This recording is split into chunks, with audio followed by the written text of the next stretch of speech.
Welcome to the PUP Global Heritage Consortium Board Director Candidate Information Session. I'm John Kohl, I'm the founding Executive Director of the PUP Global Heritage Consortium. I'd like to start off by reading you briefly our foundation story. It comes from the book, The Future Has Other Plans, pictured right here behind me. This is chapter 1, right after talking about how the Titanic represents the old form of thinking. 86 years after the Titanic sank in the icy seas of the North Atlantic, the president of Pico Bonito National Park in Honduras, Fito Steiner, approached John Kohl, that's me, with a question. Quote, "We have $5,000 from the Angelica Foundation to make a public use plan for the park. Do you know anyone who could help us do it?" At the time, John was a 28-year-old conservationist working with a small group called Rare Center for Tropical Conservation, based in Arlington, Virginia. The organization had hired him to train local bilingual nature guides around national parks in Honduras. John had known Fito for 2 years, so this kind of request didn't seem out of order. "I don't, but we can certainly look around," he replied. So John and Fito checked contacts, searched literature, and surfed what existed of the internet at that time.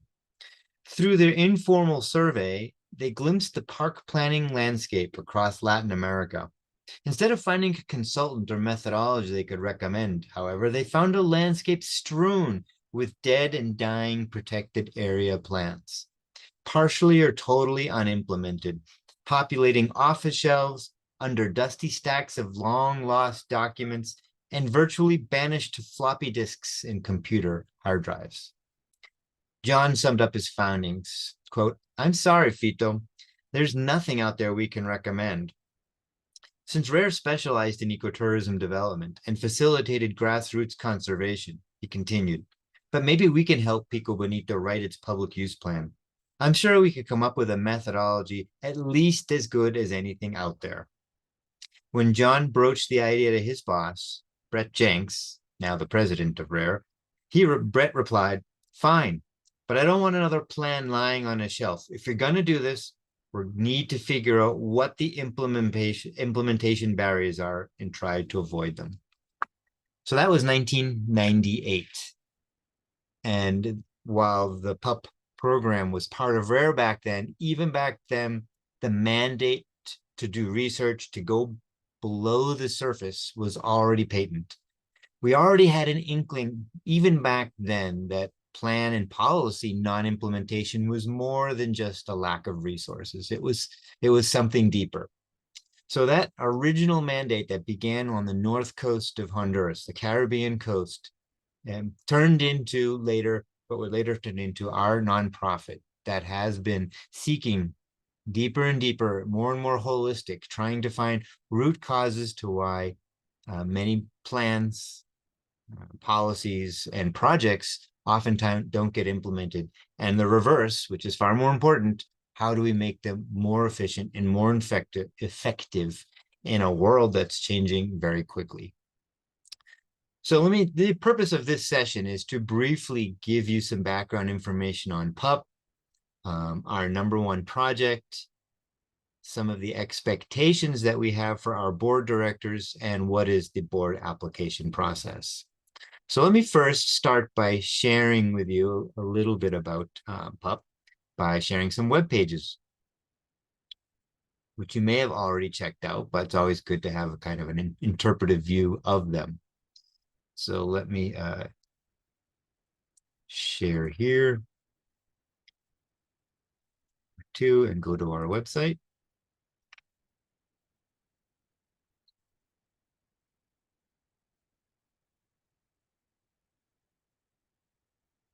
All right, so let's just go to the mission and the vision. So our vision is that we envision a new era of human thriving through wider, deeper linkages between people and heritage, natural and cultural. And our mission is we support communities in the protection and management of natural cultural heritage through our learning network and evolving integral approaches and tools. PUP has gone through 4 stages so far in our existence. I alluded to one. Our very first one is when we were part of the International Conservation Organization, Rare Center for Tropical Conservation. And despite the name, which is clearly biologically oriented, PUP now looks at cultural and natural as really inseparable and the same thing. So we began as that, and then eventually we moved to becoming a project of the UNESCO World Heritage Center Sustainable Tourism Program, where we got to travel around the world applying the PUP process, which was a methodology, and PUP, of course, stands for Public Use Planning or Visitor Use Management, which is how we began. And we developed an approach that was very much trying to overcome the deeper barriers. So it was much more participatory and power sharing, community development oriented. And thanks to UNESCO, we were able to practice or try this methodology in a variety of different cultures, in a variety of different languages around the world. So we have a pretty good notion of what it might take. And then after we left UNESCO as a project, still part of the challenge was, even in UNESCO, is very centrally controlled in Paris, the budgets, who we work with. So we needed to create an organization that was able to negotiate conditions more apt for implementation to follow. So that's why we ended up creating the nonprofit in 2013, which is the beginning of phase 3. And we've spent several years developing the organization. And then really towards the early 20s, 2021, really started a deep strategic thinking process that led us to where we are now, phase 4, which is the PUP Collaboratory. Now, if you've gone through the website, you may have found PUP Collaboratory menu, but this is worth mentioning because prior to the emergence of the PUP Collaboratory as a concept, PUP through most of its year was sort of opportunistic in developing tools, using them when it could find them, but not truly reaching its strategic potential. So what came out of our 2 years of different thinking of this collaboratory was what you might call an integration of an online toolbox, of which there are many on the internet, a consulting service, Match.com, but in this case, we're not trying to have men and women or men and men or any humans coming together to eventually become married. In this case, what we want to match are tool users in the conservation, natural cultural management conservation field, and the tools with a much deeper understanding of the tools, but not just matching them. We want them to come together in a community of practice, and through the collaboratory, develop new knowledge and understanding in a more holistic sense, how we can accelerate, be more efficient in working with heritage communities to benefit them, and also to manage and conserve natural cultural heritage for generations to come. So we're modeling this collaboratory off of several, but one of its most important one is a for-profit service called mindtools.com. When you get a chance, I recommend you check it out. Mindtools.com is a paid subscription service.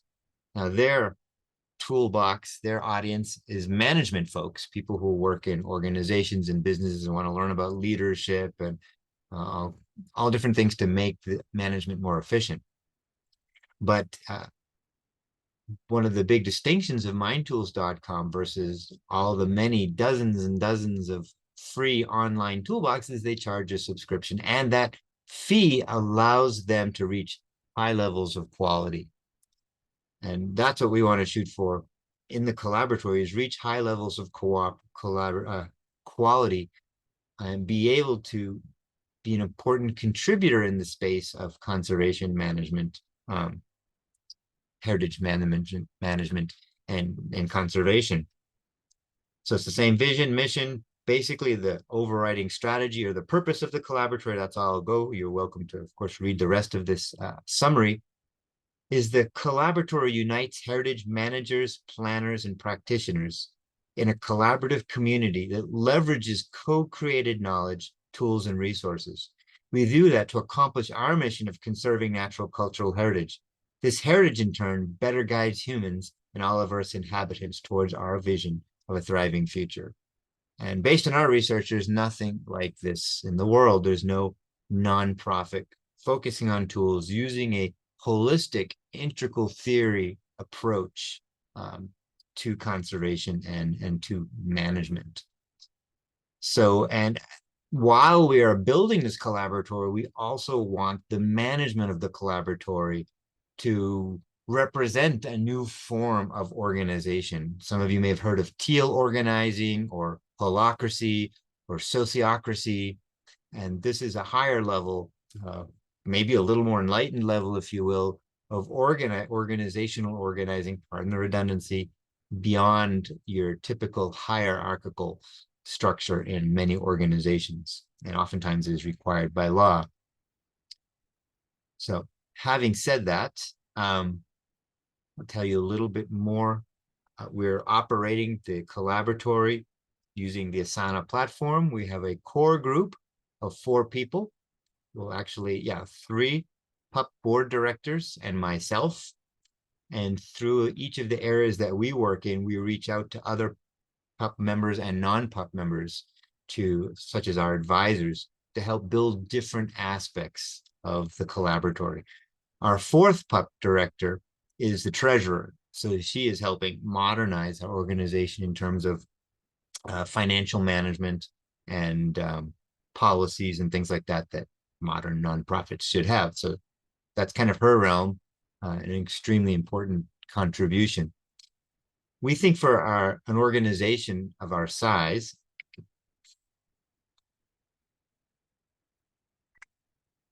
and we're a volunteer nonprofit. We have no paid staff at the moment, although we do hire consultants. That a target of 5 to 7 directors is sort of ideal for our size. We did have 5 until recently, and the 5th one, our longest serving director, retired after 3 terms. Terms are 3 years each. So now we're in search of another 1 or 2 directors to try and eventually get back towards 6 or 7, which is our goal. So let me tell you a little bit about our expectations. And to do that, I'm going to show you a document, which is an introductory document that is linked below in the description of this YouTube video. So you can click on it and get to it if you're so inspired. And in this, it's kind of an information packet and also a brief application. So those who fill out the application will continue in the process. So it gives you an introduction to what is the PUP Global Heritage Consortium, the vision, mission, the collaboratory purpose, or the overriding strategy. Then talks a little bit about the benefits of being a PUP director. You support the vision and a mission of an organization uniquely positioned in the sphere of natural cultural heritage management that focuses on an integral approach to helping support conservation communities, heritage communities. You participate in a learning network. There's a whole heck of a lot to learn when you're with this organization, because we are learning so fast in developing the collaboratory, really kind of preaching the practice and practice the preach. When we have different kinds of discounts and courses and merchandise, of course, you'd enjoy discounts for that. Direct involvement in PUP projects, publications, represent us at conference, help build a service of global impact of the PUP. And that's probably the most important one, is the PUP Collaboratory. It has the largest potential for global impact. That's what we're shooting, and that's what we expect board members to help contribute to. So it's important to understand that as a volunteer nonprofit, our board is a working board rather than just a decision-making board. I shouldn't say just, but if you consider well-established nonprofits, large nonprofits that have paid staff, paid executive directors, oftentimes what their boards mostly do is make policy decisions, which is extremely important. But in our case, we need more than that well, I mean, not necessarily more, but alternatively to that, although we do need to make policy decisions, is the board to be in charge of making, not running operations, but helping to define and set up the systems, in this case, the collaboratory in particular. So that's why we have board members who are working on Collaboratory, another board member working on modernizing the organization. One could imagine board members doing other things to help develop the organization, becoming in charge of their own particular sphere of development. So anyway, with that in mind, going back to expectations of board members, is to understand, as I just mentioned, that we have a working board, not a decision-making board, or not just a decision-making board. And as with all nonprofits, board members need to steward the mission, the vision, objectives, and finances, and understand, at least under American law, since this is a nonprofit incorporated in the state of Colorado, that the board are the legal owners and representatives of the organization. And we do have liability insurance for our board and officers. Board members need to serve as active advocates and ambassadors of PUP in their own spheres everywhere they go. They're in charge of helping to identify and secure financial resources, connections, contacts, and partnerships for achieving our mission. I mean, I do all those things as well as the executive director, but I do not vote on the board.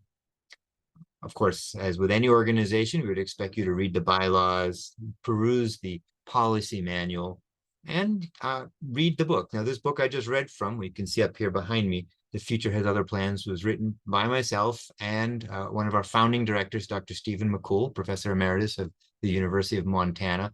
And it's sort of, I don't want to quite say Bible, that sounds too strong, but it's really the foundational, the seminal work behind what we do. It really talks about what is holistic planning, what are the barriers, what are ways forward, what are innovations happening around the world, and much of that imbues what we're doing at PUP and what we're doing, especially in the Collaboratory.